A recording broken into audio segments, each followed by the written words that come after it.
月儿，月儿，你还好吗？子歇，月儿，你快走，这里有我挡着。不，子歇，子歇死，不能让月儿死。你快走。不，要死，月儿和子歇一起死。我说你们两个有完没完啊？古文在，你去逗逗这个长得跟娘们似的男人。我来对付这个泼辣的楚国公主。子歇，我来。我来。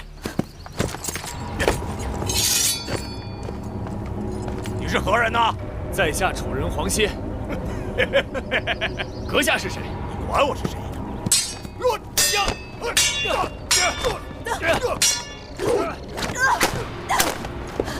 子歇，小心！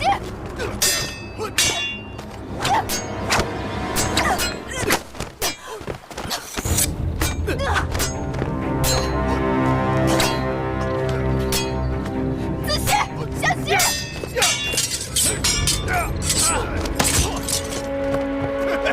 见得大不稳还敢跟老子交手呢？去见！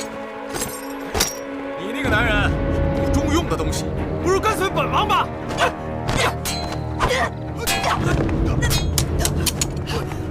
子歇，放开我！看看，小白脸是怎么死的？哪是我们的对手？别吵了！子歇，子歇！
喝酒啊！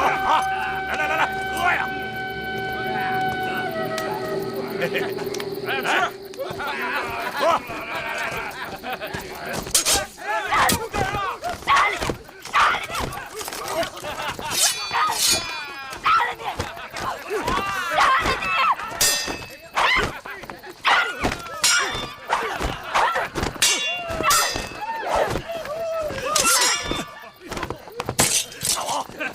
住手！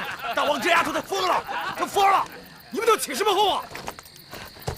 大王，大王，大王小心！疯丫头！放心，有我在，定不会让她伤了你。不过你记住，我不在，你也不许伤她一根毫毛。还有你们，记住了吗？是。不让我杀他，那你杀了我吧！杀了你？哼！那我们这一趟岂不是白跑了？你们杀了我的子歇，既然我杀不了你们，那我就死给你们看！把他手绑上！为什么？为什么你们不死又不让我死？哎，吵什么吵啊！为一个弱不禁风的小男人，我们这好男人多的是啊！你屁话！他是世界上最好的男人，他是我的命！你害死了他，我杀了你！谁看见你的男人死了啊？我亲眼看到的，你把他打到悬崖底下了。那悬崖底下是湖泊，死得了死不了还不一定呢。你说什么？你说子歇？你说子歇也许还没死？说不好，那可没准儿。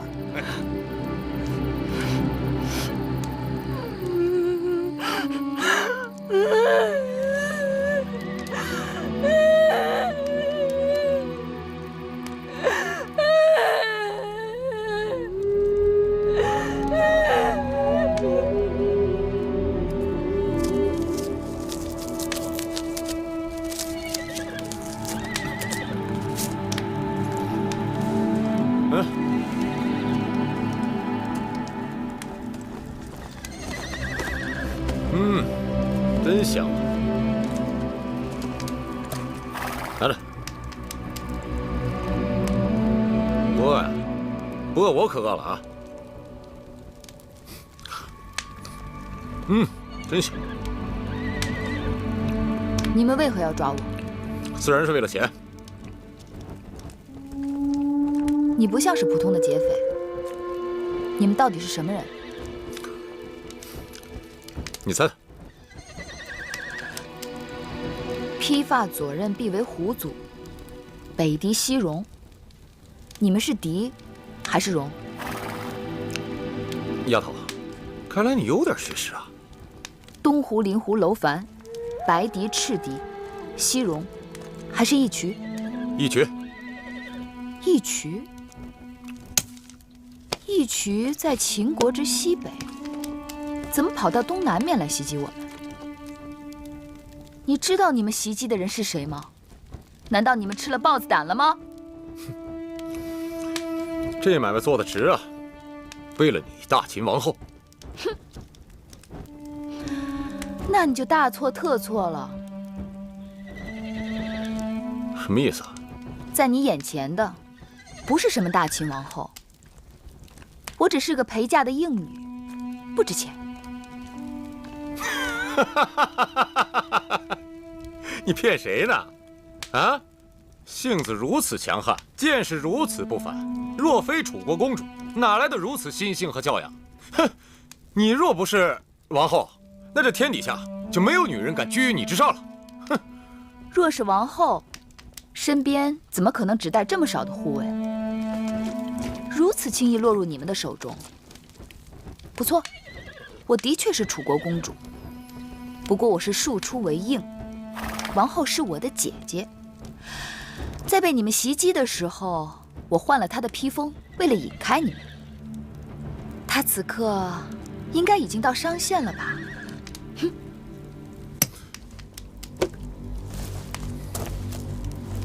你果真不是狄公主？当然不是。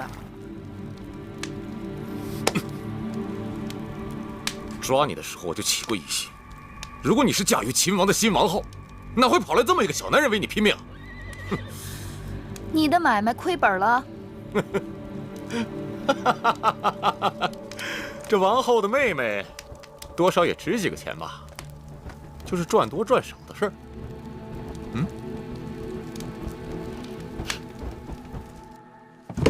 来，给你搬上车啊！哎，这箱子好沉呐！时间啊！我帮你搬。来，这边。这下好了啊！回去等着大王赏赐吧！啊，哎，可不少啊！有点理想。赶紧把那个箱子搬过来！这里还有。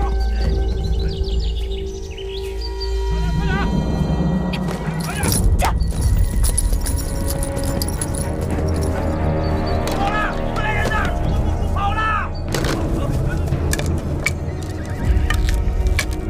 大王，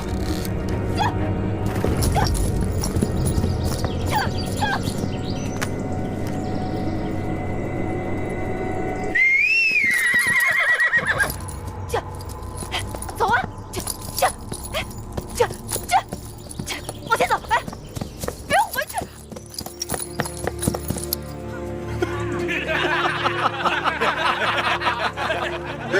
可是主人呐！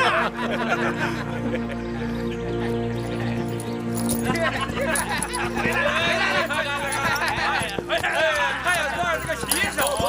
必须的马可不是随便跟人走的，就是啊。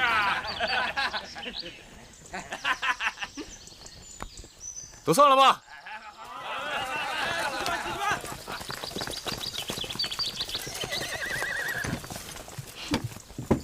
这马呀，是我们一群人的好朋友，他绝不会轻易离我们而去的。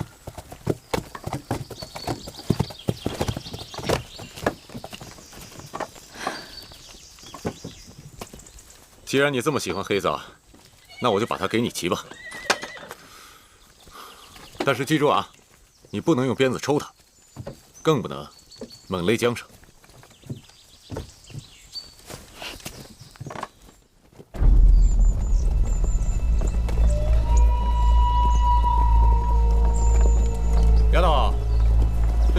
这么久了，怎么也不说话呀？有心事啊？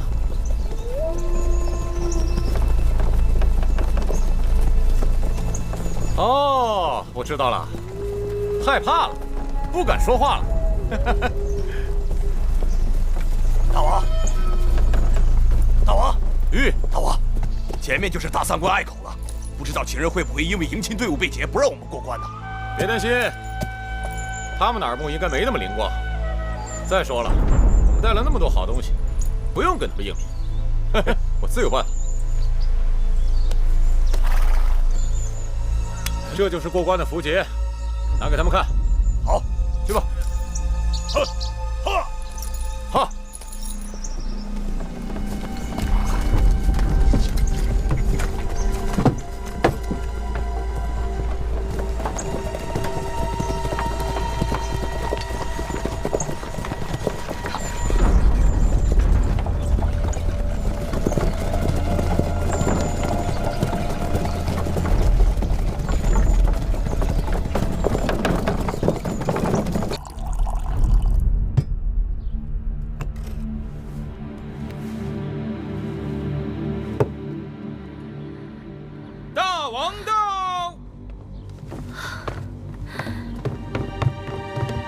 舒儿，大王，我以为我再也见不到您了。经过我都知道了，你平安就好。求大王救救月儿！月儿，大王，月儿就是那个会使软鞭的小丫头。听说这次全靠她穿着舒公主的披风引开了一群人，才保住了公主的周全。寡人记得她。来，既然如此，义渠那边要想想办法。大王不妨找大良造公孙衍商议一下，让他推荐个合适的人选。公孙衍一直主张与魏国亲近，反对与楚国联姻，恐怕对此事不会热心。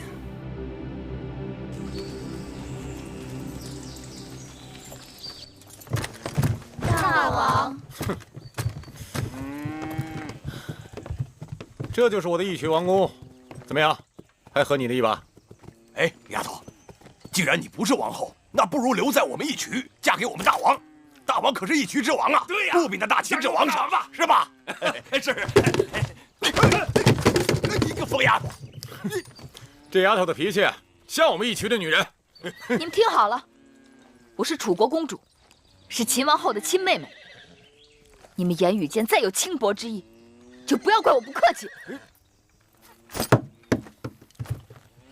真是好笑啊！你现在明明在我手里，却要对我说不客气。哼！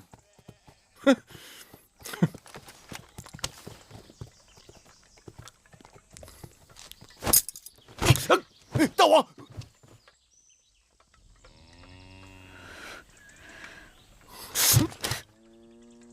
再敢无礼，我就杀了我自己。哎，别，我不动啊！滚出去！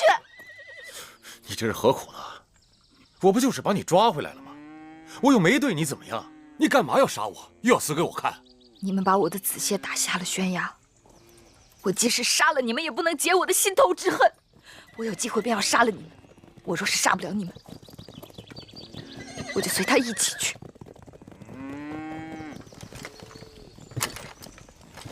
你以为本王缺女人，非你不可呀？本王让你看看。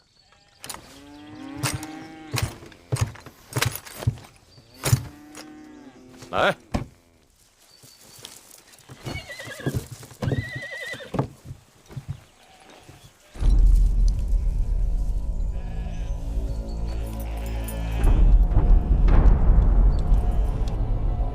去年义渠王翟离的叔父曾到咸阳，请求我大秦助他一臂之力，夺取王位。大王没有允诺。照理说，那义渠王是得了大王偌大的好处的，理应知恩图报，怎会突然起意劫持新王后的迎亲队伍？此事的确有些蹊跷。父王，那些狄戎之辈如此蛮横无理，儿臣愿带兵前往征剿。眼下不是和义渠交战的时候，义渠人草原游牧，大军围剿不易，而且他们刚刚伏击了寡人的迎亲队伍，必定十分警醒。大王说的是，此事不宜动兵，该派个妥当之人前去义渠赎回月公主。大秦颇费周折，才与楚国联姻，迎来了新王后。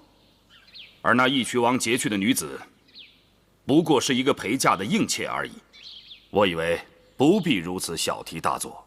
义渠人一向胆大妄为，若不派人前去交涉，恐怕义渠人会以为我们大秦好欺。客卿张仪一向寡人自荐，愿赴义渠赎回月公主。那个张仪却也能言善辩，寡人应该再给他一次机会。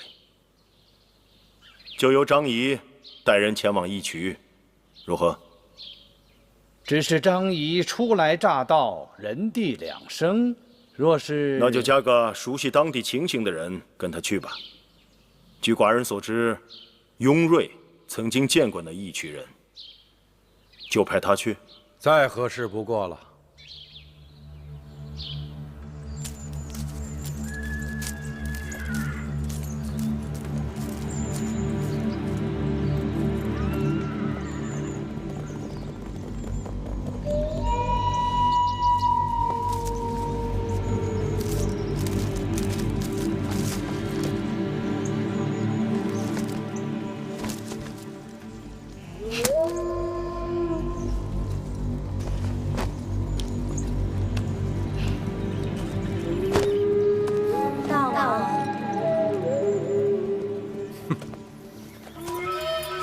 公主，这2日住在我这儿，没什么不习惯的吧？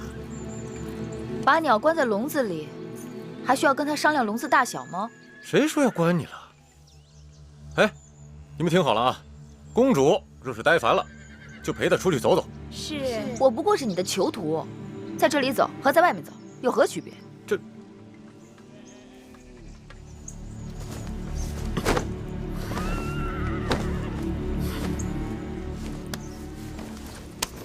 你看，我的手下把你当成贵客，以礼相待，这你就算真是个狄公主，嫁到秦国做王后，也不过如此。可笑！义渠自己还向秦国称臣，想称王，谁会承认？谁能臣服？知道的还不少啊。没错，1年之前我父王去世，部族内乱，秦国趁机来袭，我们不得已才称臣。可那只是权宜之计，等我们义渠人缓过这口气来，我们就有足够的马匹和牧人。你看到了啊，我的兵卒比秦人的更强悍，我的骑兵比秦人的兵车更灵活，总有一日，我会让秦人向我称臣。但是你们没有关爱城池，没有耕地粮食。我们义渠人是草原之子，天苍苍，野茫茫，何必有什么关爱城池呢？唉。说你愚笨都是抬举。管子设计关爱城池，就是专门用来对付你们这些夷狄的办法。对付我们？笑话！别以为仗着兵强马壮就可以耀武扬威。你们若没有关爱城池，就不能储备粮食交易物品。一遇灾年，草场荒芜，牛马无草可食，就会饿死。再强的部族也会一夕没落。这些你是怎么知道的？知道什么？哦，一定是这样。因为你们的草场受灾，所以尽管你们已经对秦投降称臣，却还是要不顾风险来劫持王后车队，以此来要挟秦国，来换取你们部族活命的粮食。没错，我们义渠人本来是草原之王，潇洒放纵于天地之间，无奈天灾，不得已受人之托，拿一些回报。但是我们只听我们自己的，谁都做不了义渠人的主。哼哼！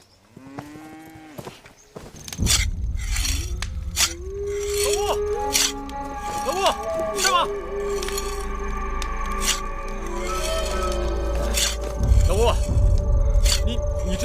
是谁吗？嘿，新鲜啊！这世上还有你老吴不知道的事儿啊！当初有人花重金让我们劫杀新王后，可那个丫头到手却是个假的，居然受人之托，如今得有个交代啊！杀了！可那个丫头会精灵的，杀了有点可惜啊，是吧？哎，你看着我喜欢她了，可她一个笑脸都不肯给我，还一心要杀我。你的意思是把她睡了？哎，不行，他不行。我们草原的女人可以这样，睡在一起，日子一长，不情愿也会死心塌地。可她呀，她会死给我看。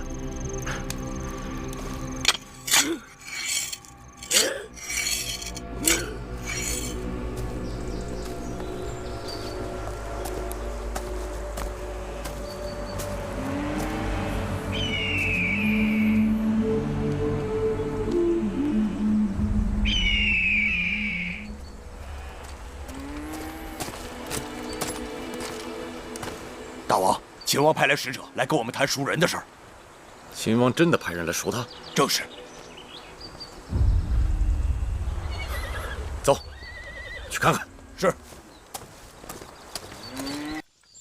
秦国使者张仪、雍瑞、嬴华见过义渠王。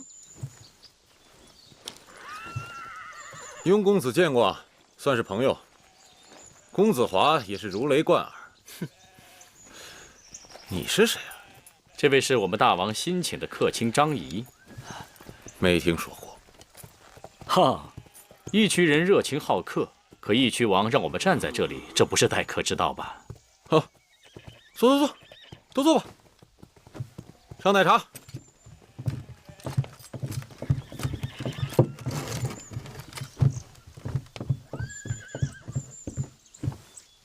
你们今日来我义渠，有何事？义渠如今大祸临头，我是特地来解义渠之危的。好大的口气啊！说说，我义渠如何大祸临头了？1年多以前，义渠内乱，您凭借着老乌的帮助夺得了王位，但似乎您的叔叔到今日还逃窜在外。去年夏天，他带着财物去咸阳求见秦王，让秦王助他夺回王位，可惜秦王没答应。那又怎样？据说去冬今春，草原大旱，牛羊饿死了不少啊。恐怕接下来，义渠部族的百姓都得遭罪啊。眼下离盛夏还有些时日，这义渠王打算如何渡过难关呢？这是我们义渠人自己的事，与你们无关。不过按理讲，义渠也算是我大秦之臣，若真有求助于大秦，我大秦绝不会置义渠于不顾。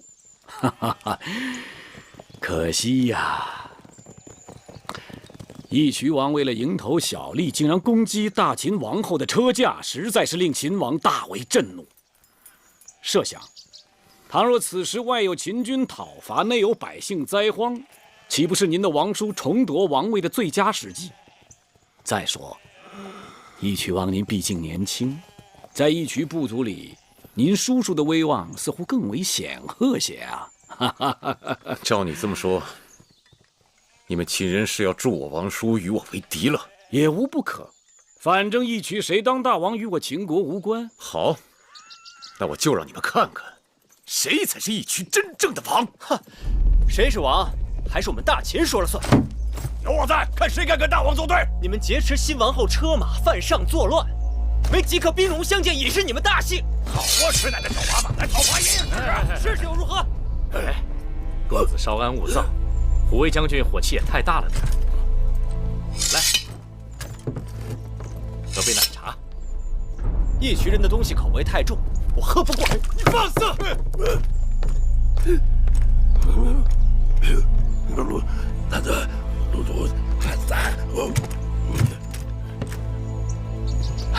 我倒想尝尝。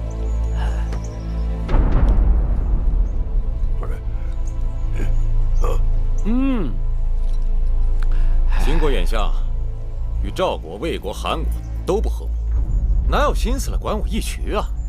哼！如若不然，今日来的就不是你们几个人了，而是前来讨伐的大军了。说得好。是他告诉您的。老吴精明啊，难怪来之前就听说义渠实际上是老吴做主。张仪失礼了，哎呀，失礼了，老吴，失礼了。老吴视我如子，我视老吴如父，你这种挑拨没用。说吧，你们准备出多少钱来赎那个女人？义渠王是直来直去之人，张仪也就实不相瞒了。我们此行并非大王授意，乃是我新王后疼爱自己的妹妹，特派在下为特使，带上珠宝来赎回楚国的公主。岳公主，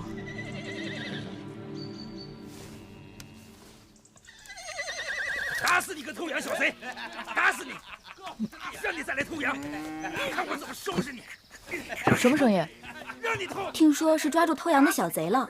那个小贼可狡猾了，我们以前这边常丢羊，还以为是被狼叼走了呢，没想到却是个小贼偷的，还是个被狼养大的小贼，带着狼群一块儿来偷的。让你偷！带我去看看。让你偷羊！让你偷！我打死你个偷羊贼！你让你偷羊！不让你偷！不让你偷！看我不打死你！这野孩子怎么回事啊？他是偷羊贼。哦，哈哈。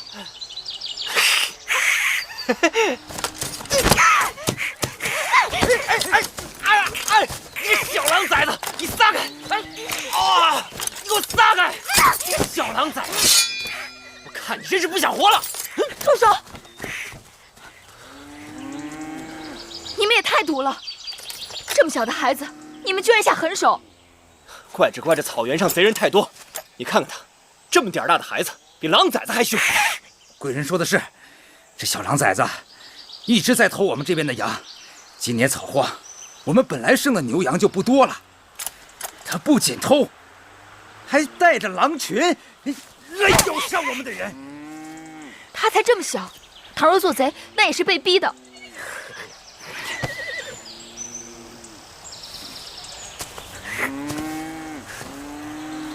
别怕，我不会伤害你的。他不懂人语。不怕，你别怕。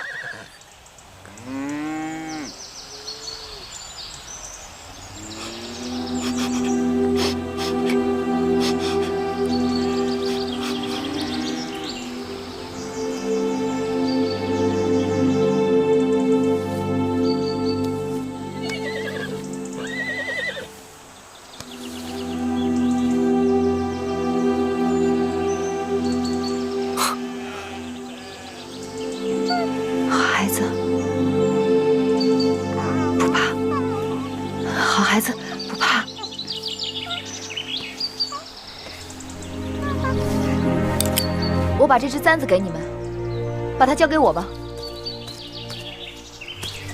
岳公主这个簪子能抵过你们10倍的损失呢，还不赶快收下？多谢贵人，多谢贵人。哎，大伙都散了吧，快散了吧！你就是楚国的公主，王后的陪嫁。你是谁？在下秦国公子嬴华。原来是公子华。芈月有失恭敬了。哦，没事没事，别怪子华多嘴。公主人兽不分，烂做好人了。公子睁眼看看清楚，这孩子到底是人还是兽？只怕是公子人兽不分吧。把他带到我帐篷里去。是。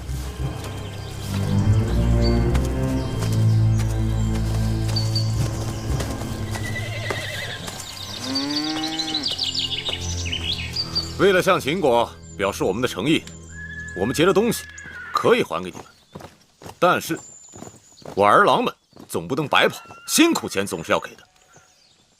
别误会啊，我不要珠宝，我只要粮食。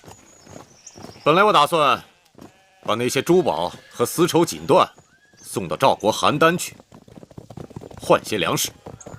粮食可不一般呢，要粮食需大王恩准。那得看义渠王拿出什么像样的东西来，能让我们大王恩准给你粮食。如果秦人真心与我交好，我可以答应你们，10年之内，我义渠绝不再与秦国为敌。就这一句？你还想怎样？我义渠人说话算话，绝不反悔。善。王后的妹妹呢？那个别想啊，那个女人，我要自己留着当王妃。这就是义渠王的不对了，我们专程为他而来，你这样做太不够朋友。哎，算了算了。哎呀，我张仪初担大任，没想到连王后交代我这点差事都没办成，真是惭愧呀。算了，既然你们执意要将楚国的公主留下，那我们方才的交易就一拍两散。啊，我这就回去，您就只当我没来过。至于今年义渠部族的百姓过不了春天，又或是令王叔求到我们秦王帮他夺回王位，这一切跟我张仪都无关。哎，雍公子，咱们喝了这杯奶茶就告辞了吧？啊，不行，那个女人是我的，我要留下来。老吴这个事儿你别管。雍公子，咱们不急，我看他们已经动心了。老吴，哎呀，雍公子，我看我们就3000车，换那个女人。 500车已经是极限，没有1000车，本王不换。漫天要价，就地还钱。如果大王不想换，根本连这个价都不会出。800车不能再少了，600车不能再多。岂有此理！600车都不够我们熬到初夏的。怎么熬不到呢？600车粮食再宰杀些牛羊，不就熬到了吗？宰杀牛羊，那明年我们吃什么？ 义渠王与其把精力放在明年的牛羊身上，莫不如把精力放在眼下义渠部族男女老幼已经饿空了的肚子上。杀了你！杀了我，今年义渠得死1半人，至少。你以为我们义渠人只得跟你们秦人做交易吗？我什么都没以为，我只是想提醒义渠王，这是眼下成本最低、最划算的生意。如果你眼下跟赵人合作，卖掉你那些抢来的东西。 且不说路途遥远，光粮食在路上就要耗掉1半，更何况秦楚联姻，天下皆知，你抢来的那些东西在书简上都有清单。我看谁敢冒着得罪秦楚2国的危险，收购你那些赃物，那可都是秦王后的嫁妆啊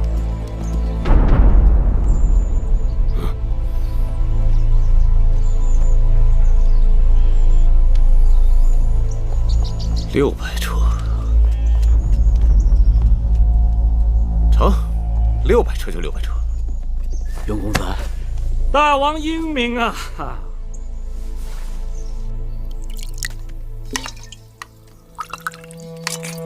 你饿吗？这里有热汤，还有烤饼。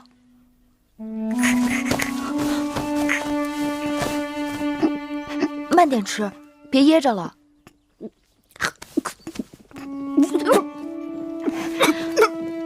喝口汤吧。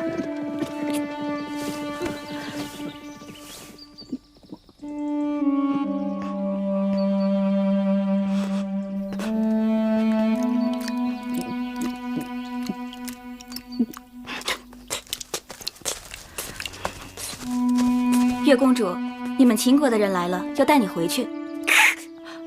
哦，我知道了。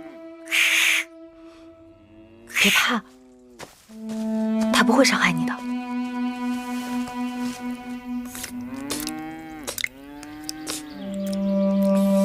你知道我是谁吗？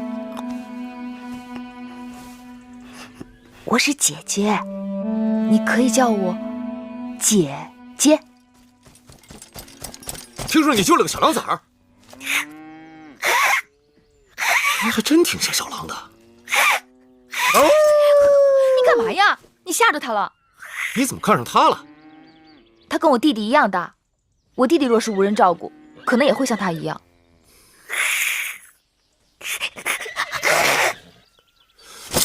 你干嘛？哎，你放下他！放开他！你轻点儿。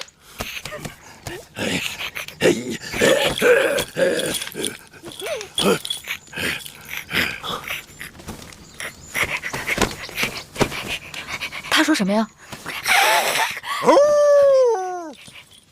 他说啊，他很聪明，通晓人的习性，应该是跟人一起长大的，只是这2年才混入狼群当中，跟狼一起生活。只要把他送回人群当中继续教养，他应该可以跟其他孩子一样。少司命保佑，可怜这孩子。既然你这么喜欢他，给他起个名字吧。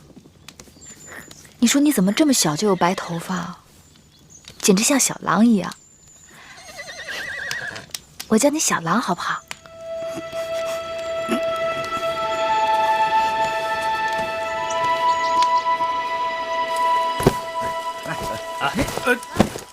来，接着。回合只有300车粮食。先付一半，另外300车要等我们回去以后再送过来。给我。于公子，管子是谁？管子啊，齐国的国相，曾经辅佐齐桓公尊王攘夷，成就霸业，是他独创的轻重术与盐铁法。来了。什么是轻重术？敛轻散重，低买高卖。管子曾使用轻重之术，不费吹灰之力，就将鲁、梁、莒、来、楚、代、衡山击垮。哎，等等，你给我解释一下。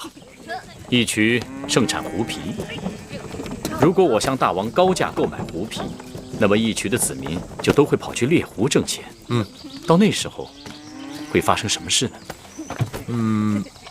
如果大王点击兵马，发现所有人都去猎狐了，而此时正值有外敌入侵，该如何？如果大家都忙于猎狐，而不屑于放牧，此时我突然停止再收购狐皮，那么已经无人放牧的义渠又会怎样？饥荒。哎，那什么是盐铁法呀？如果大秦和其他各国联手，都不向义渠人出售盐和铜铁之器，那么义渠能挨上几年？断盐1个月，不足必乱。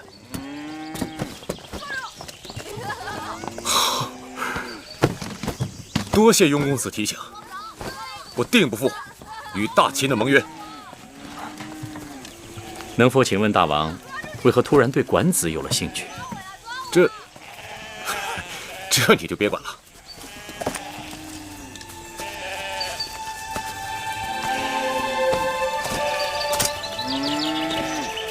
张仪拜见岳公主。张子，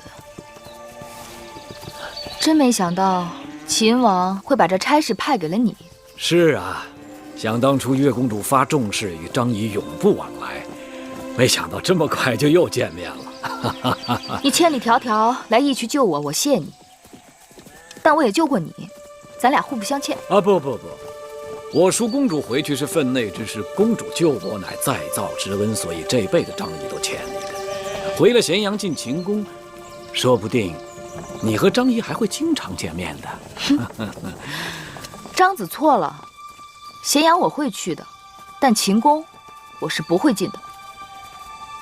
岳公主把话又说早了，身为陪嫁应妾进秦宫，理所当然。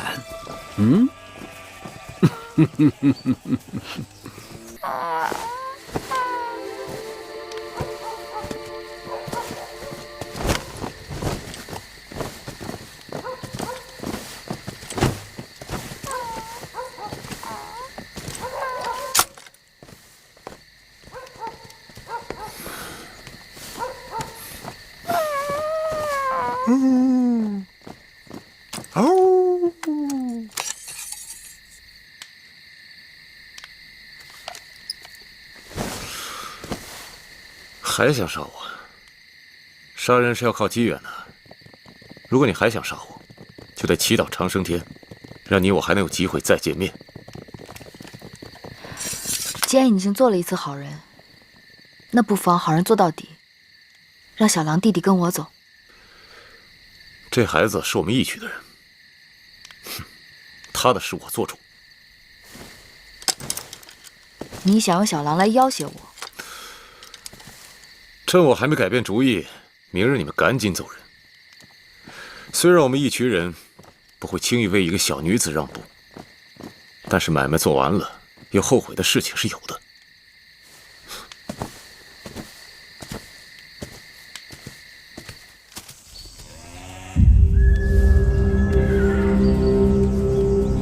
想不到义渠王是个用心很真的人。他说这些日子你在义渠骑的都是这匹黑马，所以让你把马带走。义渠王送公主骏马，他是用心良苦吧？马就是一匹马，听了公子这话，倒是让人觉得别有用心了。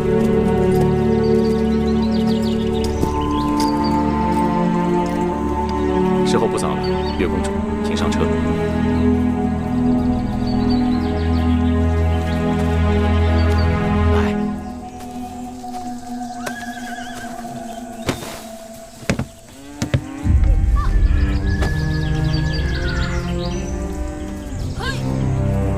走吧。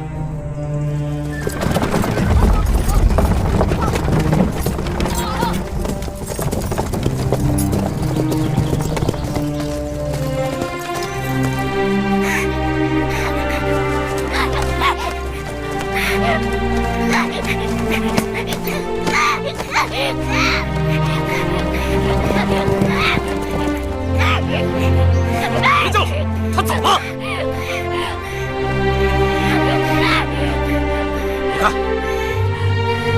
他走了。她是个铁石心肠的女人，她头也不回的就把你抛下了。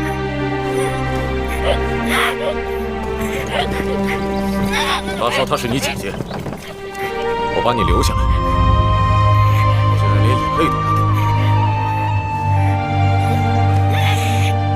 他在咸阳还有个弟弟，你只是一只狼，又不会说话，估计他见到他那个弟弟，很快就会把你忘了。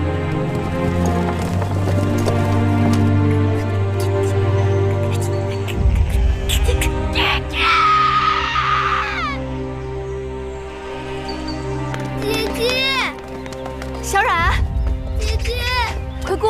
月儿，姐姐，别哭，姐姐这不回来了吗？姐姐，这些日子你一心劝我，我和灰姑都好担心你啊，姐姐。别怕，姐姐再也不会离开你们了。月儿，姐姐，天可怜见，你终于回来了，让你替我涉险，我真的过意不去。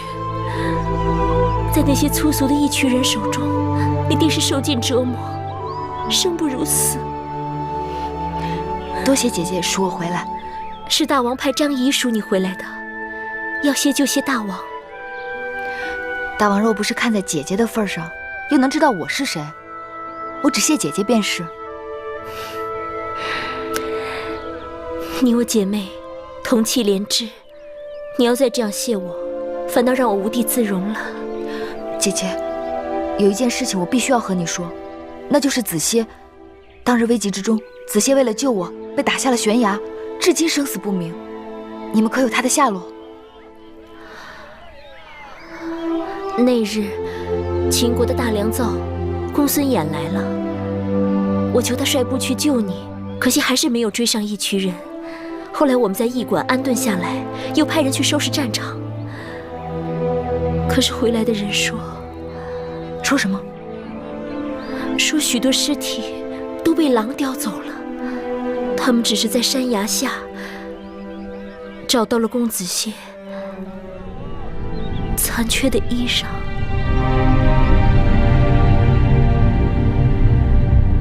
我要去找他，我必须要去找他。哎，妹妹，送亲路上耽搁了10日，新婚大典会另择吉日。我让大王派人与你同去，快去快回。多谢姐姐。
周游列国，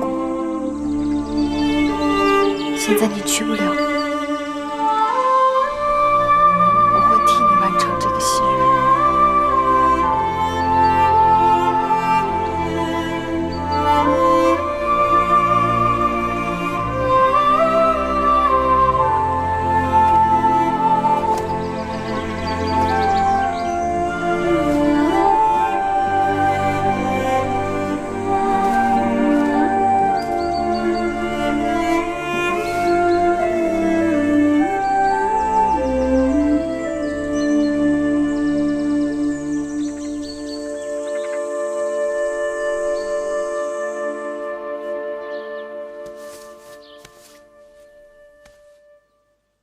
姐姐，我们明日走吗？明日早上起来就走，马车已经订好了。哎呀呀呀呀呀！竟然跟张仪连个招呼都不打，就把马车都订好了。看来月公主是要不辞而别喽。张子来了呀。奴婢给张子倒杯水。不用倒水，我是厚着脸皮不请自来的，他都不搭理我，还喝什么水呀？张子若不来，奴婢也要去张子府上一趟，谢张子搭救月公主之恩。魁姑不要谢我，这趟跑腿回来，淑公主已经给了我不少赏赐，秦王也对我青眼有加。你看月公主落难，反而成就了张仪，谁该谢谁呀？顶多也就算一个扯平了。张子说笑了，秦王和舒姐姐赏赐你，那是因为你的才华，什么扯平？面对张子，我只好大恩不言谢了。不扯平又如何？你就要带着你的弟弟走了，我找谁讨账？到时候我到哪里去讨账啊？张子，算账算得好清楚啊！你是用600车粮食换回来的宝贝，你一走，我跟雍瑞白跑一趟倒没什么，但这600车粮食糟蹋了。张子什么意思？留下你啊！留我？对呀，我要给你指出2条道，一条是光明平坦，另一条是曲折晦暗。此话怎讲？你明日就打算离开咸阳，准备怎么走啊？官道向北，出函谷关，先到赵国，再去齐国。啊，老子骑青牛出函谷关，羽化成仙了。月公主也要羽化一回？大征之时，四处战乱，孔夫子带着他的72弟子上街，差点饿死。你一个小女子，带着一老一小独自上路，哪有一点周全呢？且不说路上会遇到豺狼虎豹、敌戎贼寇，就算是遇到大军过境，你们的性命不也会轻易送掉吗？那如果此路是岸，哪有明落？公子歇与你情投意合，他却英年早逝，令人扼腕。月公主理应尽全力查出背后谋害之主使，给子歇雪恨，也不负了你们这段情缘呢。明明就是义渠人所为，跟义渠有何干？难道不是义渠人为了换取粮食才劫持王后车队的吗？月公主聪慧剔透，也有糊涂的时候啊。你想想看，就算是义渠人有劫人换粮之心，他们是如何知晓宋钦车队的行进日程和路线的？那么多的人马轻而易举就进入了秦国的腹地，还来去自由。月公主不觉得这其中有蹊跷吗？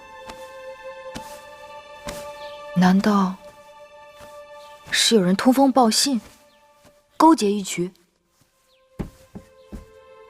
那几日在义渠，我和他们交往，只要我提起劫持车队的缘由，他们总是讳莫如深，言不由衷。看来义渠人打劫车队财物，只是一个遮人耳目的借口。剑锋只怕是直指秦国的新王后。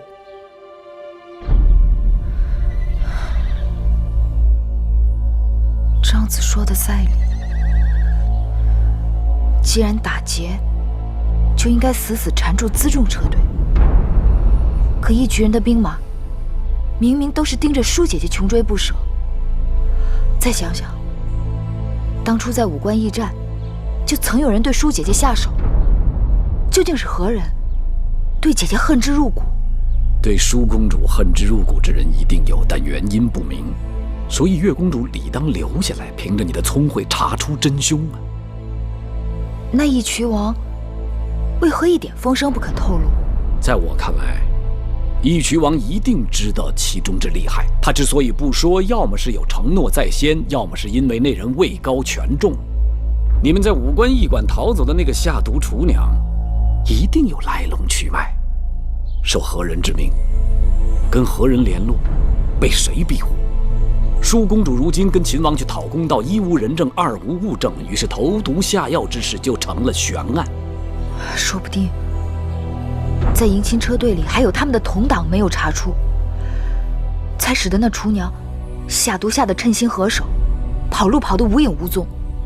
你这一走，舒公主孤掌难鸣，那些人一定会在宫中兴风作浪，谋害舒公主。要是这样的话，那舒姐姐就性命攸关了。月儿，你可要想好了，我们这是好不容易离开楚宫那是非之地，你却又要进秦宫的虎狼之窝。舒姐姐待我情义深重，我至今无以回报。更何况，我若是能细心查出真凶，也可以为子歇伸冤报仇。既然你主意已定，那只好如此了。妹妹终于答应与我一同进宫了，我这心也踏实了。姐姐，此番随你进宫，你必须允我3件事。别说3件，就是30件也行。就3件。第一，小冉弟弟与我相依为命，请姐姐准我带着他，就当是多个小侍童，好不好？小事一桩。第二，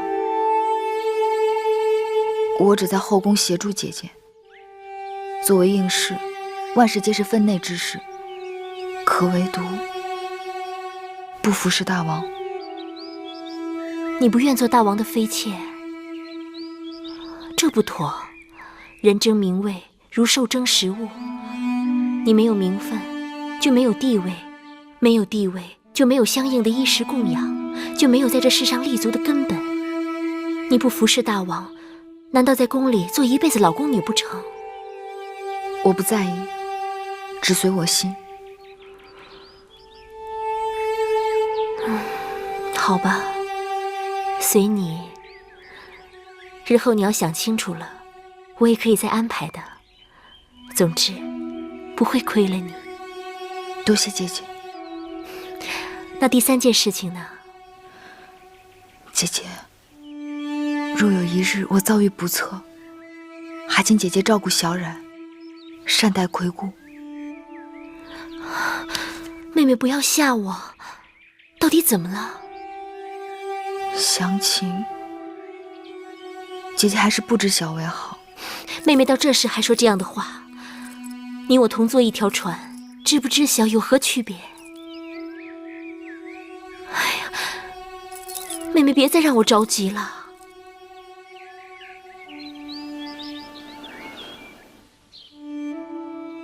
姐姐，在官道上伏击你的人，就是害死子歇的人。那些人不是义渠部落的人吗？那义渠人也一定是受人指使。那背后之人，必定是在咸阳，很可能就在秦宫之中。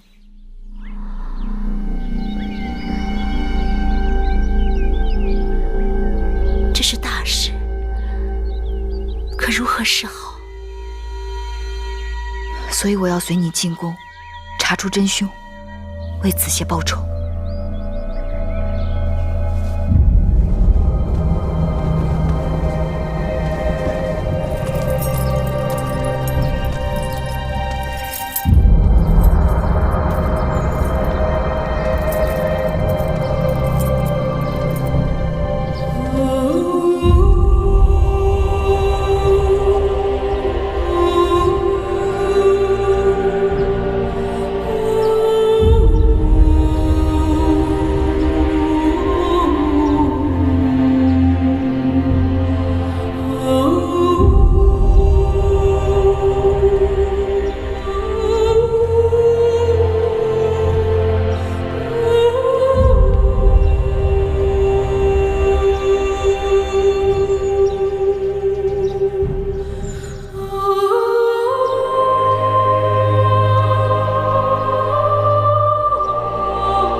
后饮合卺酒。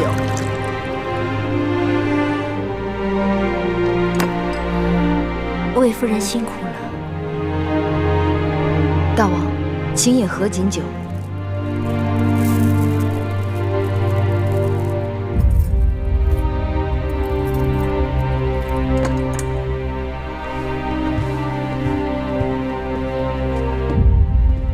礼毕。